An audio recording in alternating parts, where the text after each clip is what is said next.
Hey everyone. So, this is a story about a mother and a daughter. Relationship cut way too soon. So, my mother Ellen was born in 1964, October 26, 1964. She had a mother, don't know much about a father. She was a sibling of three. It was her sister Tasha, and her brother Pedro. She lived a life that was extremely unfair from the jump. It's rumored, because I don't talk to my grandmother and my mother has passed on. So it's really hearsay. There's a rumor that my grandma sold my mother for money, for drugs, for whatever.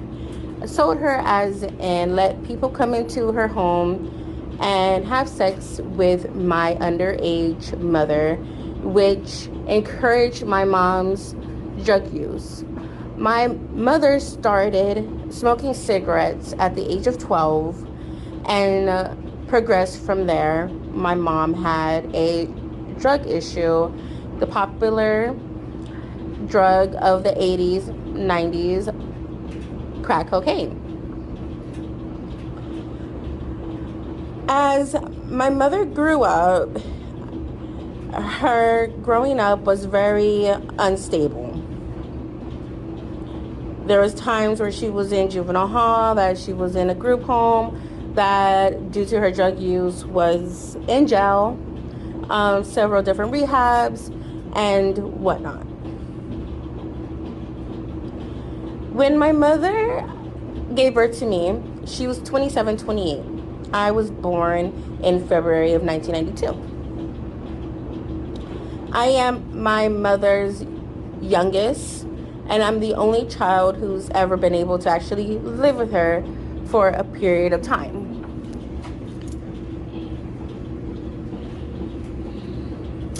When I was born, I was removed from my mother's custody immediately and placed with my aunt.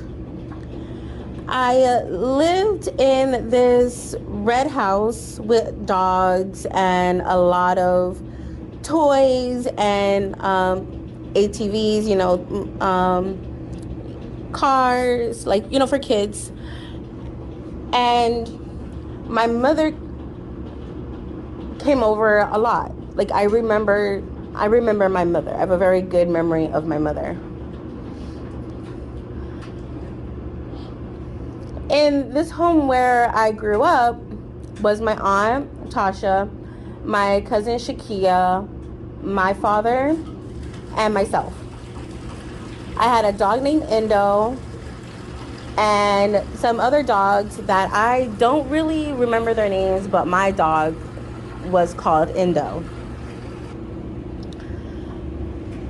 I have memories of my mom, um, more in Hollywood when my mom and I actually lived together.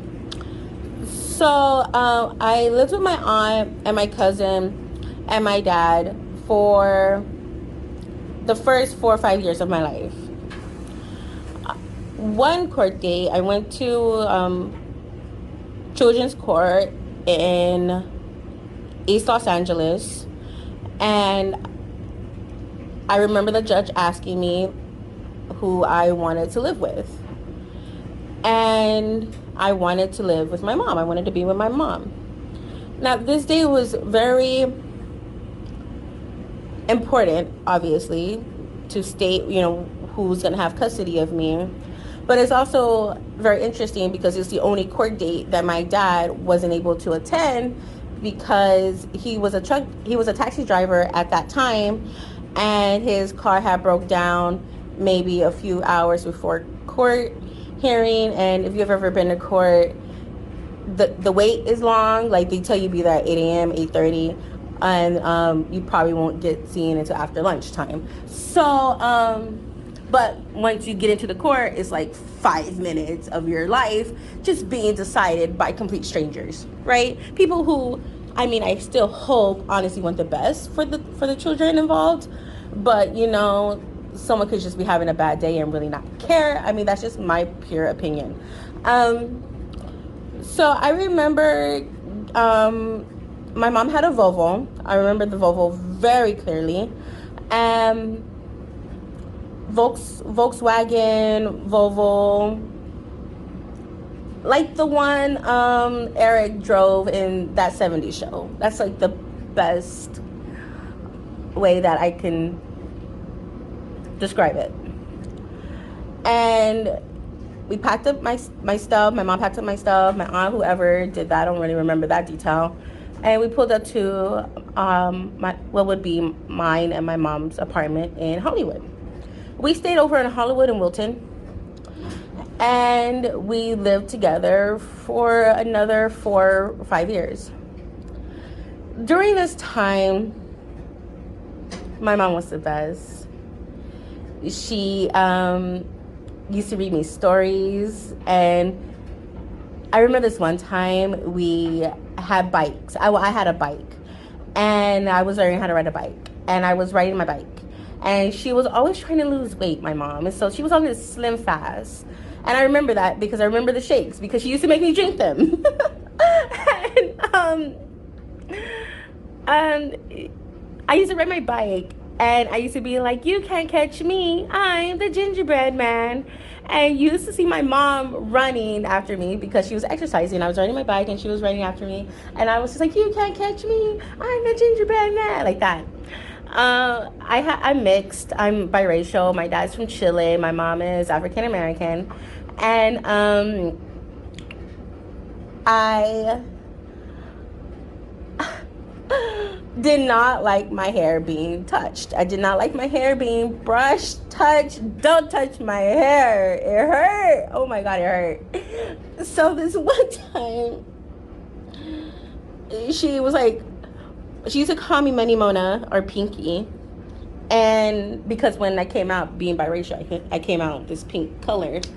And she is chasing me through the apartment. It's a 2-story apartment, open, like when you come out of your building, you can, see the sky, like type of open space area.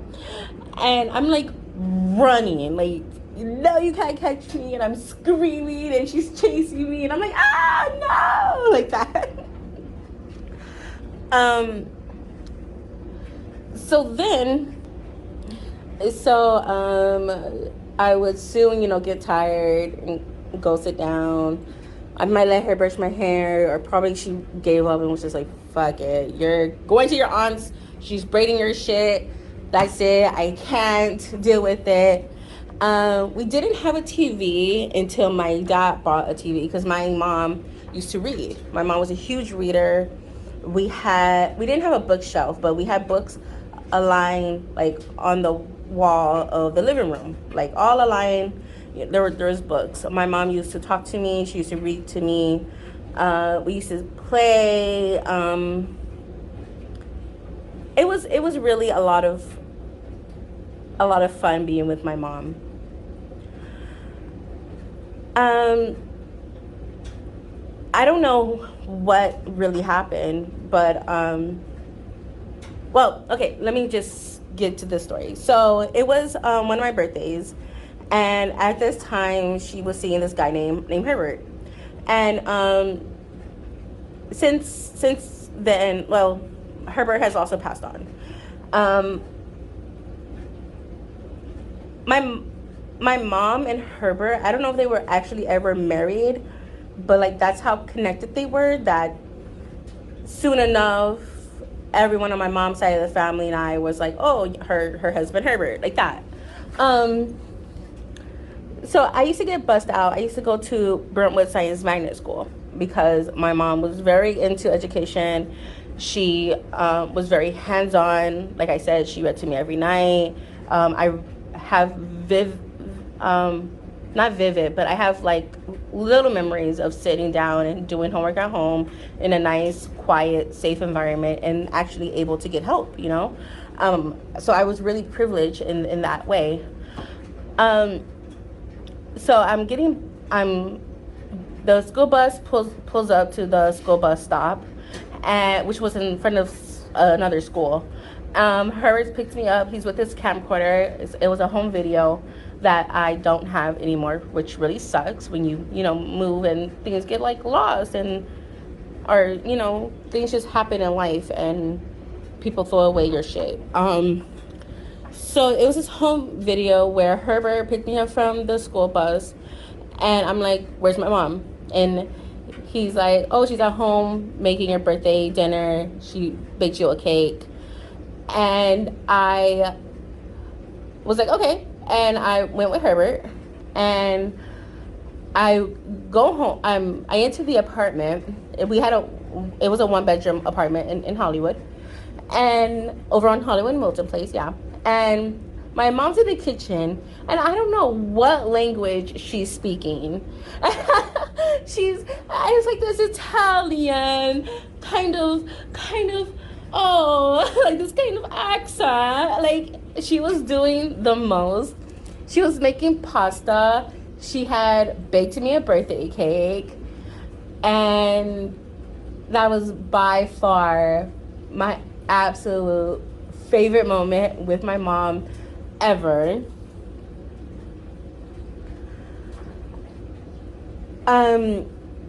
Shortly after that, my mom had a friend come over, and they're talking. By this time, I had a TV, because I remember coming home from school and watching Pokemon. You know, so like there was a TV involved in some point, right? And this day in particular, it was a few days after my birthday. It was like maybe not even a week after. I want to say it was my 9th birthday. It was raining outside. And my mom had got frustrated with me for something. I honestly do not know, and it wasn't common that she would raise her voice at me. I was never spanked. So this time she was upset or annoyed, and she made a sarcastic comment for me to go ahead and sit outside on the stairs while it was raining. So it was a complete sarcastic response to me, but I, being 9 years old, took her seriously. So I went outside and I sat on the steps while it was pouring rain. I don't remember having a sweater on. I don't remember having shoes on. Don't remember having an umbrella. I remember the manager is walking back into his apartment from, I think, parking his car or throwing out the trash or something. And he asks me, "Why are you outside?" And I say, "Oh, my mom's mad at me." 2 seconds later, there's 4 cops running up the stairs. My mom is against the wall. My mom's friend is against the wall. There's a lot of commotion. I don't have any idea what is going on clearly. A lady tells me to grab a bag and grab my stuff, that I won't be staying there anymore. My mom is yelling at the officer. She's cussing everybody out. I see my mother get put into handcuffs in a cop car. I see my mom's friend also be taken away. I'm being 9 years old. Like, am I being arrested too? I asked the officer. The officer says, "No, sweetheart, but you're coming with me to the police station." So we get to the police station, and some woman is talking to me. Later in life, I realized that this is a social worker. This woman is talking to me. She's asking me, like, "Oh, what's my day with my mom like?" And all these weird questions. And I'm just like, not knowing how to answer. And she asks me if I know my family member's number. Do I have an auntie? Do I have a cousin? And whatnot. And I say, yeah, my auntie Tasha, my cousin Shakia. And I remember their house number by heart. They gave me milk and I think a chocolate bar, and I was reading one of my books. They call the house phone of my aunt's house. My cousin answers the phone, and she tells them very clearly, do not scare me, and they need to drop me off. The police officers actually dropped me off at my aunt's house, and that's where I lived with my aunt and my cousin. And at this time, my brother was in the picture. I have a brother. His name is Cavion, and we lived in my aunt's apartment. So due to this traumatic,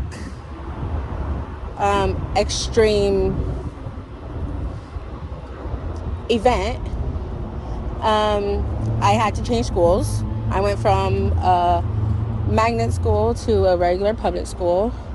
I went from seeing my mom every single day for going months at a time without seeing her. I went from, well, I still saw my dad all the time. My dad's always been around. And a few months after living with my aunt, my cousin, and my brother had this thing where he liked to terrorize me. I think it's the thing with siblings. I didn't appreciate it, though. My dad didn't appreciate it either. Once, my brother picked me up, threw me across the living room. I landed on the couch. The couch flipped over.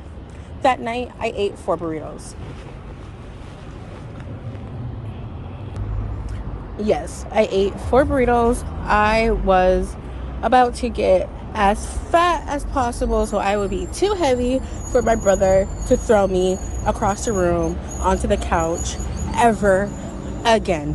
I did not like being picked up. I sure in the hell didn't appreciate being thrown. Now, did anyone care that I was eating a lot? Did anyone care that I was gaining weight? They probably did. I probably didn't care. My family, like, just those who I've had in my life, it's always been like, if you want to eat, eat. If you're hungry, eat. Like, for sure, if you're hungry, eat. Like, there's always been more than enough. It's never been the last plate or the last of anything. So I ate and I got fat. My dad would visit me and he would notice scratches and bruises and stuff on me. My brother used to terrorize the hell out of me. And also, I was a kid, so I played a lot, I fell a lot. It's really clumsy also. So my father spoke to a worker, I believe. This woman came to my aunt's house, talked to me for a little bit. And sometime that day, I was living with a Filipino family. I went from living, I don't really know the neighborhood. I would say like Baldwin Hills area to Silver Lake area. So I went from Hollywood to Baldwin Hills to Silver Lake. I went from going to a magnet school to a public school. I went from seeing my mother all the time to now I've gone months without seeing her. And even though my mom was not fully involved after that horrific night, every month I would get a card, and inside the card would be money or a money order. And that's how I knew that my mom was okay, and that, she would still show her love and a little bit of support.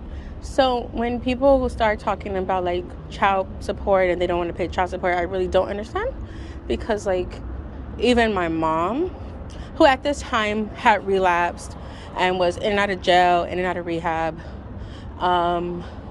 living with God knows who because she no longer lived in the Hollywood apartment, living God knows where with God knows who, she was able to send her child a card every month and at least $100 every month. Why should that be difficult for anyone? That is just my fair opinion on that. So I lived with this Filipino family. My dad used to visit me in this Filipino's family's home all the time. He used to pick me up from school. He we had a pizza party, one time. He used to come over and have dinner, and it was all right. The Filipino family was this married couple. Their grandparents, their daughter Ashley. I had a foster brother named Kevin and a foster sister named Sophia. So Ashley was Filipino, Kevin was Hispanic, and Sophie was Russian, and there was me. Now, the question might be asked, well, why didn't your dad just take you from, when your mom got arrested, Um, why didn't your dad just get you, from your aunt's house later on? Like, why was social workers involved? That I do not really have the answer. That I really do not know. I do know that while I was with the Filipino family, they my dad was taking parenting classes. He visited me every single time he could. We might have had one or two court dates. Um, when my dad did get me, he came to the Filipino house, and they like the weekend before the court date, we had a pizza party. The day I was supposed to go to court, but my transportation never came. At that time, I don't know if it's still a thing, but there was a van that used to take the kids from their foster homes to their court dates. Um, and I didn't get picked up, so I was like, I don't know what happened, and my foster parents didn't take me to court at all. So I'm in the living room, nervous, not knowing what's happening, watching TV, watching the Disney Channel, and my dad comes knocking on the door. He says, "Come on, let's go." And we lived in Echo Park. We moved to Echo Park. It was a studio or one bedroom apartment. My dad had a friend, a roommate. Um, then um, in Echo Park, actually, I had my 10th birthday party at the Echo Park. That was the last birthday that I saw my mom. My mom came. My brother had came, I believe. My mom's husband Herbert, or boyfriend Herbert, had came, and we had it at Echo Park. I had a ice cream cake. I believe my mom bought me an easy bake oven, and it was just a really fun birthday. I remember the Filipino family; they were really good to me. Also, for my 10th birthday present, they bought me the blow pens. You know, the blow pens that you could just blow on shirts and stuff and decorate your own stuff. Uh, they had took me to City Walk and bought me the blow pen set. So that was one of the other memories that I have of my mom. Um, from Echo Park, my dad moved and I moved over into an apartment, a studio apartment over on Ingraham Street in Los Angeles, zip code 90017. Um, and I spent most of my years living there. My mom would come and see me whenever she could or whenever she wanted to. I don't really know how that worked out. I do remember the last time I saw my mom, she knocked on the door and I opened the door and she saw me very quickly. She was showing me her new outfit and that she had lost some weight. And she told me that she will see me that weekend, and that weekend just never came. How I found out about my mom's passing. So my mom missed my 5th grade graduation. My mom um didn't know what school I went to for 6th grade. I don't really have any memory of that. I remember being in 6th grade in a class of mine. I had a black teacher, a black female teacher. So she obviously reminded me of my mom. My mom's a black woman. And I had we were, I don't remember what I think we were like in American history class, and the teacher was a black woman, and it was just like all these triggering things for me, and I just started crying in class. And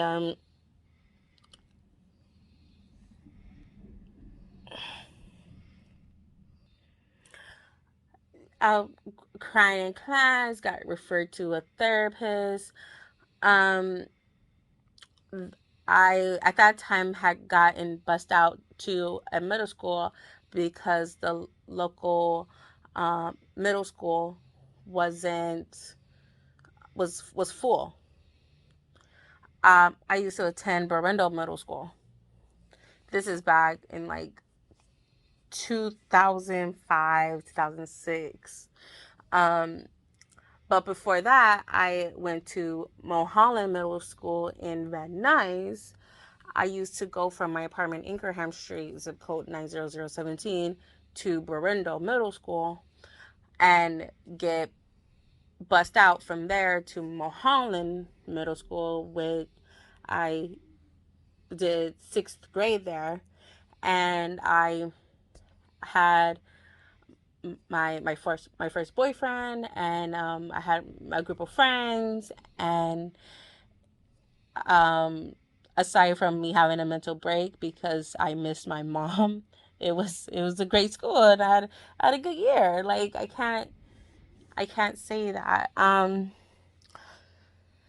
So then I believe it was into 7th grade at this point now. I still kept in contact with the friends that I made in the elementary school when I used to live in Silver Lake with the Filipino family. And I got invited to a sleepover. So I went to her name Yuvia. I went to Yuvia's sleepover, had fun, came home, and my dad's in the kitchen. My dad's in the kitchen, and I look on the dinner table, and there's a white envelope with a phone number on it. It says Big Sister and has a phone number on it. Now, I have a big sister. Her name is Karma. And, um, but my sister and I, we weren't really like close. Like, we don't have like pictures growing up together. Like, we really didn't become sisters. We really didn't have a relationship until I turned 18, until I became an adult. Um, so when I see this number on my dinner table and my dad's cooking dinner, I ask, like, I at that point hadn't known my aunt yet. Uh, from my aunt from my dad's side. I didn't know anyone from my dad's side in this point in time in my life. So I asked him, Big Sister, like, oh, your sister? And, and he's like, no, Mona, your sister. And I'm like, why? And he's like, it's your mom. And I'm like, totally, oh, at this point, I'm like, I'm a 7th grade. So now I understand what sarcasm is. And I hadn't seen my mom in like over a year now, So I'm like, what? Is she dead? Right? So I'm like, what? Is she dead? And my dad looks at me, he stops cooking, and he says, yeah. And I just start crying. And that's it. My mom passed away. And I never got to see my mom again. My mom was cremated. I had nothing to do with that whole process. I her ashes were separated. Um, so a few of us got her ashes. I don't have her ashes anymore. Since then, I gave the ashes that I did have to my cousin Shakia, and I don't know what my cousin did with them because I don't have a relationship with her anymore. Um, and so now I am 30 years old, and this is the story of my mom and I. Thank you.